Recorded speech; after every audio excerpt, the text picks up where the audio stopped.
3 নম্বর মাসালা হচ্ছে ইত্তেখাযু সূত্রাতে সুন্নাতুন ফি হাক্কিল মুনফারিদি ওয়াল ইমামি। নামাজি হচ্ছে 3 প্রকার, তাই না? নামাজি কত প্রকার? এক হচ্ছে একাকী নামাজি, ইমাম নামাজি আর মুক্তাদি নামাজি। মুক্তাদি নামাজের জন্য সূত্র লাগবে? হ্যাঁ, কোথায় সূত্র দিব?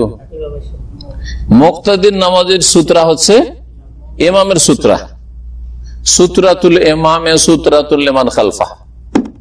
ইমামের সূত্র দেওয়াটাই হচ্ছে মুক্তাদি যতই কাতার থাকবে পিছনে সবার জন্য সূত্র।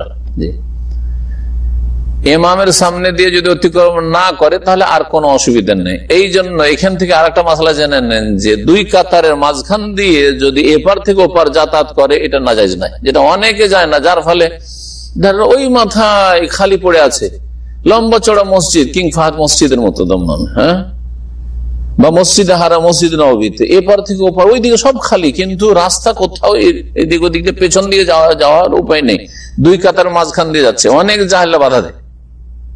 বাধা দিবেন? বাধা দিবেন নাকি? একাকী হলে বাধা দিবেন, ইমাম বাধা দিবেন, কিন্তু মুক্তাদির বাধা দিবেন আমার সামনে দিয়ে যাবে না, না না না না, সুন্নাত নামাজ পড়ছেন একা একা, তখন বাধা দিবেন। কিন্তু ফরজ নামাজে ইমামের পেছনে আছেন, আপনাদের সূত্রা কোথায় আছে?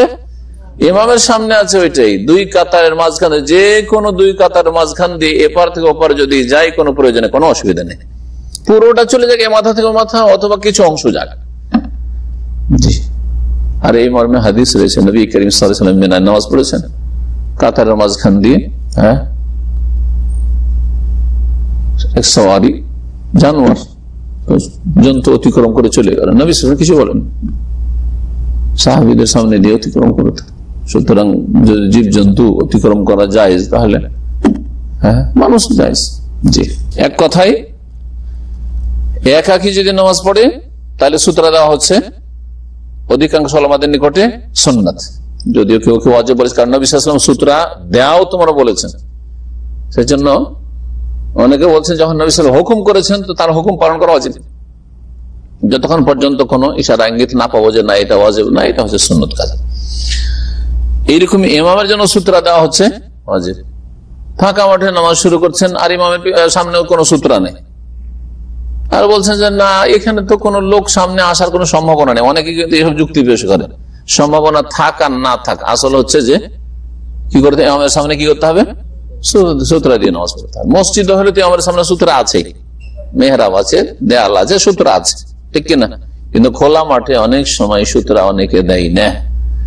যদি কোন মানুষ মাঠে নেই, তার মানে সম্ভাবনাও নাই যে ইমামের সামনে কেউ আসবে, আশেপাশে কোনো লোক নেই, তারপরেও সূত্র দিয়ে নামাজ পড়া সুন্নাহ।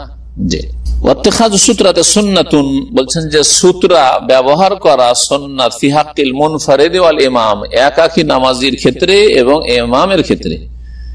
লিকাউলিহি সাল্লাল্লাহু আলাইহি ওয়াসাল্লাম, নবী সাল্লাল্লাহু আলাইহি ওয়াসাল্লাম বলেছেন ইযা সাল্লা আহাদুকুম, তোমাদের কোন ব্যক্তি যখন নামাজ আদায় করবে, ফালইউসাল্লি ইলা সূত্রা, যেন নামাজ আদায় করে সূত্রাকে সামনে করে, সূত্রা মানে আড় তৈরি করে, ওয়ালিয়াদনু মিনহা, এবং সূত্রার কাছাকাছি হয়ে যেন নামাজ পড়ে।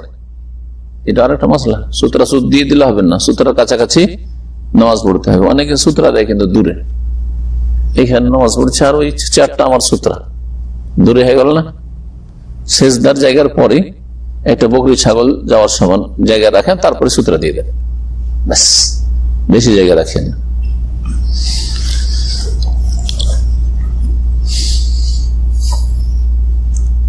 হাদিস আবু দাউদে রয়েছে, ইবনে মাজাহ রয়েছে, আবু সাঈদ খুদরী রাদিয়াল্লাহু তাআলা আনহু বর্ণিত, ওয়া আম্মাল মামুম মুক্তাদি ফাসূত্রাতুহু সূত্রাতু ইমামি, ইমামের সূত্রটাই হচ্ছে মুক্তাদি সূত্র।